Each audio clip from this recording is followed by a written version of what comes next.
a lot of things that AI will replace, but connection, real connection and energy and experiences in person, that's not going to be replaced.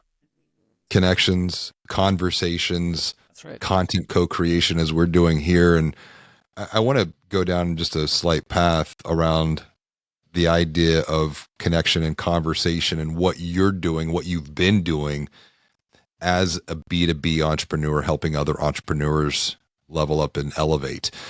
Uh, the the personal brand, and it's something that has come up and elevated through some conversations. What has that journey been like for you? Because it has been something that you have been, once again, fully invested in Yep. to um, build this brand, specifically on LinkedIn, but also other social channels too. What was the impetus for that, for you to make that commitment to go all in, to be fully invested there? I just decided I can't grow in obscurity. Like I'm not going to grow and impact a lot of people by hiding who I really am and just posting plain vanilla business content everywhere. And Mm. so I decided, I don't know when it was, but I just decided, you know what? I'm just going to be me. I'm going to be the real me everywhere. Doesn't matter if it's an interview, social media, on stage, LinkedIn, newsletter. Like, I'm just going to tell exactly the unfiltered truth that I feel. And I hope that that will impact or attract the right people into my life, into my business. And since that decision, I think everything's changed for me because I just basically gave myself permission to be the real me. And in the same vein, I think other people felt that own permission themselves. It unlocked something in them saying, you know what?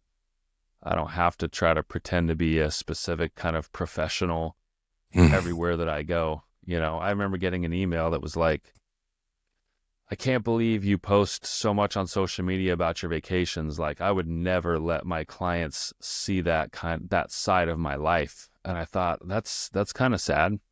Um, I expect the people I pay for services to still go out and take their family to Disneyland or the beach or things like that. Like, I'm not going to take a picture of myself in the office at a desk every day and post it and pretend this is where I spend 100% of my life. So,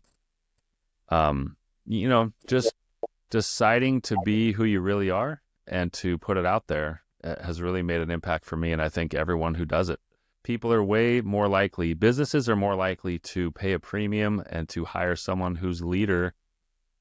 company whose leader has a strong personal brand. And most of the case, that's found online. So, what kind of a brand are you building?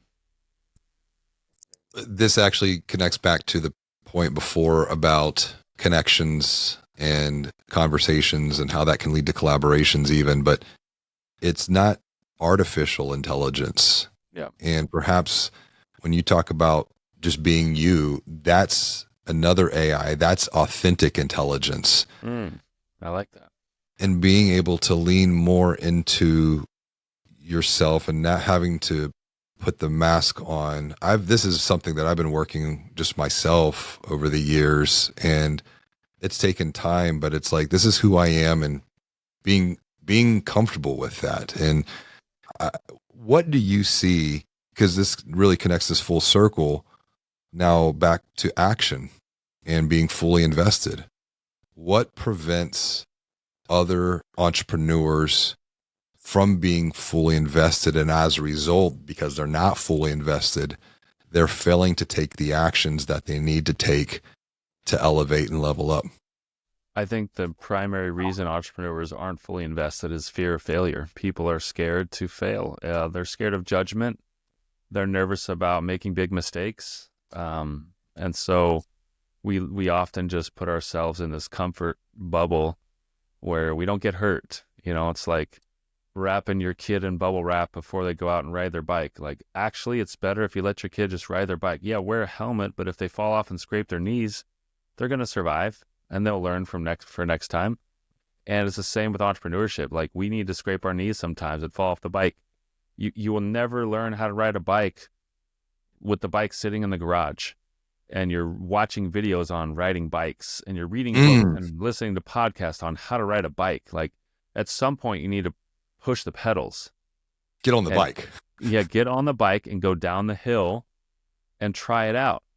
And don't be afraid if people laugh at you or your bike is the wrong color or the wrong brand or someone else is teasing you because you got training wheels on the first ride. Like, who cares? I would say my bike has training wheels and has little streamers on the side, and maybe little sticky streamers, things in and the it makes a little noise. You got a baseball card in the back. Like, just, I think that there's something to be said about just getting on the bike and going down the hill and giving it a shot, regardless of what happens. You got to get out there and ride the bike. Get out there, ride the bike. If you want to keep learning from videos like this one, I recommend you check out this video right here. And if you want to watch the entire podcast conversation, you can click here.